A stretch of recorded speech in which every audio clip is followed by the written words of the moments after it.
کی نماز پڑھی ہے، اور اس میں ہر مسجد میں کوئی نہ کوئی امام اور مؤذن اور حافظ صاحب رکھ کے ہم لوگوں نے نمازیں پڑھی ہے۔ ایک بات جو پچھلے 2-3 سالوں میں سننے میں آتی ہے، اللہ رب العالمین بہتر جانتا ہے، اگر ہے تو اس کو ختم کرنے کی ضرورت ہے، وہ یہ کہ الحمدللہ نماز تراویح پڑھنے کے بعد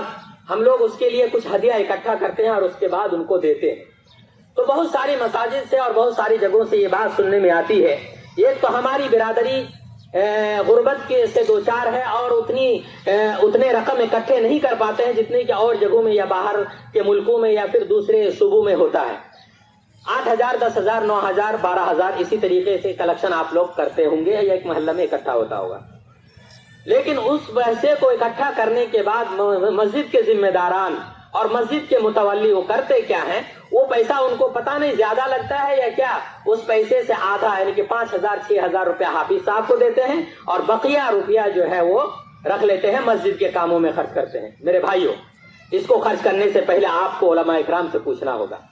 اللہ رب العالمین کے لیے جو چیز وقف ہو جاتی ہے اور لوگ جس کام کے لیے جو پیسہ دیتے ہیں، اس پیسے کو اس کام کے اوپر خرچ کرنا ایک ذمہ دار کی دینی ذمہ داری ہے۔ اگر کوئی پیسہ مسجد کے لیے کلیکشن کر رہا ہے وہ مدرسے میں خرچ کر دے تو یہ جائز نہیں ہے، یہ چوری ہے، دھوکہ دڑی ہے شریعت کے ساتھ۔ اسی طریقے سے کوئی اگر مدرسے کے لیے پیسہ کلیکشن کرے اور مسجد میں خرچ کر دے تو جائز نہیں ہے۔ ٹھیک اسی طریقے سے اگر محلے میں آپ اپنے حافظ کے لیے، مولوی صاحب کے لیے اگر آپ روپیہ اکٹھا کر رہے ہیں، وہ روپیہ آپ کو ہو بہو جتنا بھی کلیکشن ہو جائے، چاہے 10 ہو جائے، 15 ہو جائے، 20 ہو جائے، وہ روپیہ آپ کو ان کے حوالے کر دینا ہے۔ اگر ان کو دے کے آدھا دیتے ہیں اور آدھا رکھ لیتے ہیں مسجد کے کام میں خرچ کرتے ہیں، خدا را یہ جائز اور درست نہیں ہے۔ بلکہ اگر قرآن مجید خرید کے رات و دن پڑھتے رہیں گے تو بھی آپ کے لیے جائز و درست نہیں ہوگا۔ لہٰذا یہ شکایت مجھے مل رہی تھی اور میں سن رہا تھا، لہٰذا میں تمام محلے کے ذمہ داروں سے اور مصلیوں سے میں کہنا چاہوں گا کہ اگر آپ نے ایسا کیا ہے، اگر نہیں کیا ہے تو فبیہ، اللہ رب العالمین آپ کے نیک اعمال کو قبول کرے۔ اگر آپ نے ایسا کیا ہے، خدا اللہ تعالیٰ سے توبہ کرے اور جن کا جو حق ہے ان کو دے دے، اور آئندہ ان باتوں کا خیال رکھیں۔ اللہ رب العالمین ہمیں اور آپ کو زیادہ سے زیادہ نیک اعمال کرنے کی توفیق عطا فرمائے۔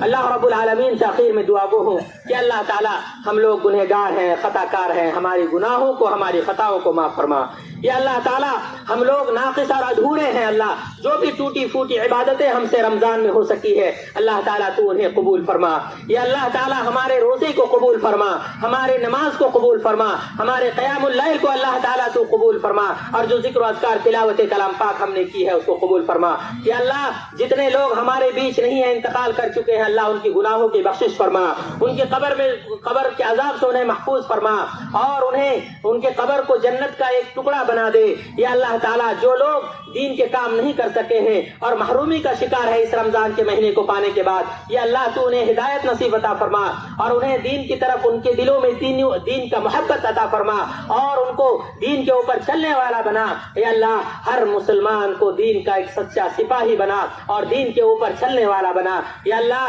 ملک میں جو بدامنی پھیلی ہوئی ہے اس کے اندر امن و امان پیدا کر دے اور مسلمانوں کو عزت کی زندگی جینے کی توفیق عطا فرما۔ یا اللہ مسلمانوں کے اندر جو کمیاں اور کوتاہی ہے ان کو دور فرما اور مسلمانوں کو اس دنیا میں بھی عزت دے اور آخرت میں بھی اللہ رب العالمین مرنے کے بعد بھی ہمیں عزت ملے، ہمارا خاتمہ بالخیر ہو، ہمیں اس کی توفیق عطا فرما۔ یا اللہ پوری دنیا میں جو بدامنی پھیلی ہوئی ہے، بالخصوص فلسطین میں اور مسجد اقصیٰ کے اوپر جو ظلم ڈھایا جا رہا ہے، اللہ تو فلسطین کی حفاظت، فلسطین کے مسلمانوں کی حفاظت فرما، اس کی عزت و آبرو کی حفاظت فرما، اور ان کے اوپر جو ظلم و ستم ہو رہے ہیں اللہ ان کے ظلم و ستم کو دور کر دے۔ یا اللہ تو ارحم الراحمین ہے، تو احکم الحاکمین ہے، تجھ سے بڑا کوئی نہیں ہو سکتا۔ اللہ مسجد اقصیٰ تیرا ایک